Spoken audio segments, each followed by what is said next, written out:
ಮುನ್ಸಿಪಾಲ್ಟಿಗೆ, ನಗರಸಭೆಗೆ ನಮ್ಮ ಕೋರಿಕೆ ಏನಂದರೆ, ಈಗ ಆಟೋ ಸ್ಟ್ಯಾಂಡಲ್ಲಿ ಮಾತ್ರ ನೀವು ತೆರವುಗೊಳಿಸೋಕೆ ಬಂದಿದ್ದೀರಿ, ನಮಗೆ ಅನುಕೂಲ ಮಾಡ್ಕೊಡ್ತಂದ್ರೆ ನಮ್ಮ ಇವರು ಸಹೋದ್ಯೋಗಿ ಹೇಳ್ದಂಗೆ ಯಾರು ಬೇಕಾದ್ರೂ ಮಾಡಿಕೊಡ್ಲಿ, ನಮ್ಗೆ ಅನುಕೂಲ ಮಾಡಿಕೊಡ್ಬೇಕು ಅಂತ ನಾವು ಕೇಳ್ಕೊತಾ ಇದ್ದೀವಿ.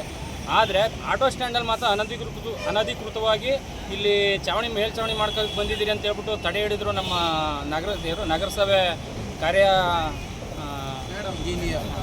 ಮುಖ್ಯಾಧಿಕಾರಿಗಳು ತಡೆ ಹಿಡಿದ್ರಲ್ಲ. ಆಯಿತು, ಒಪ್ಕೊಳ್ಳೋಣ, ಅವ್ರು ಕಾನೂನಾತ್ಮಕವಾಗಿ ಏನು ಮಾಡಬೇಕು ಮಾಡಲಿ, ತೊಂದರೆ ಇಲ್ಲ.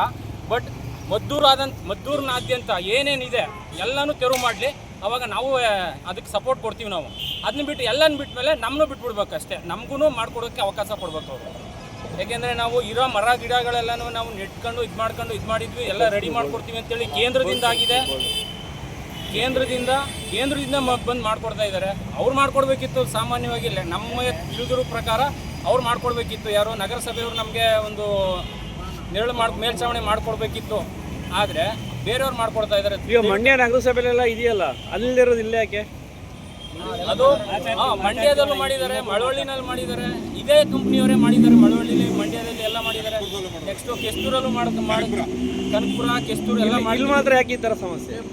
ಅದೇ ನಮ್ಗೆ ಗೊತ್ತಿಲ್ಲ. ಏನು ಮಲ್ತಾಯಿ ಧೋರಣೆ ಅನ್ನತ್ತಾರೆ ಅಂತ ತಿಳ್ಕೊಬೇಕು ನಾವು ಇದನ್ನೆಲ್ಲನೂ ಅಷ್ಟೇ. ಯಾಕೆಂದರೆ ಮದ್ದೂನಲ್ಲಿ ಪ್ರತಿಯೊಂದು ಕಡೆ ರಸ್ತೆಗಳೇ ಆಗಲಿ, ಏನೇನು ಎಲ್ಲನೂ ಮಾಡಲಿ, ತೊಂದರೆ ಇಲ್ಲ. ನಮಗೂ ಅದೇ ಥರ ಮಾಡಲಿ. ಇಲ್ಲಿಂದ ಅಷ್ಟು ದೂರ ಹೋಗೋಕ್ಕೆ 48 ಗುಂಡಿಗಳ ಅವ್ನು ಮುಚ್ಚಿಲ್ಲ, ಚರಂಡಿಗಳಾಗಿಲ್ಲ. ಇಲ್ಲಿ TV ಸರ್ಕಲಲ್ಲಿ ಎಷ್ಟು ರಸ್ತೆ ಕಿರಿದಾಗಿದೆ, ಅದನ್ನು ಕೂಡ ಮಾಡಿಲ್ಲ. ಅದನ್ನು ಬಿಟ್ಬಿಟ್ಟು ಇಲ್ಲಿ ಮಾತ್ರ ಸಾರ್ವಜನಿಕರು ತೊಂದರೆ ಆಯ್ತದೆ ಅಂತ ಬಂದರೆ ಇದು ಏನು ಅಂತ ತಿಳ್ಕೊಬೋದು. ನಾವು ರಾಜಕೀಯ ಅಂತ ತಿಳ್ಕೊಬೇಕಾ, ಇಲ್ಲ ನಮ್ಮ ಮೇಲೆ ಏನು ಮಾಡ್ತಾ ಇದ್ದಾರೆ ಅಂತ ತಿಳ್ಕೊಬೇಕಾ? ದಯವಿಟ್ಟು ನೀವು ಮಾಧ್ಯಮದ ಮುಖಾಂತರ ನಮಗೆ ಇದನ್ನು ಬಗೆಹರಿಸ್ಕೊಡ್ಬೇಕು ಅಂತ ಕೇಳ್ಕೊತೀವಿ. ನಮ್ಮ ಆಟೋ ಚಾಲಕರ ಸಂಘದ ಕಡೆಯಿಂದ ನಾವೆಲ್ಲರೂ ಕೇಳ್ಕೊತಾ ಇದ್ದೀವಿ.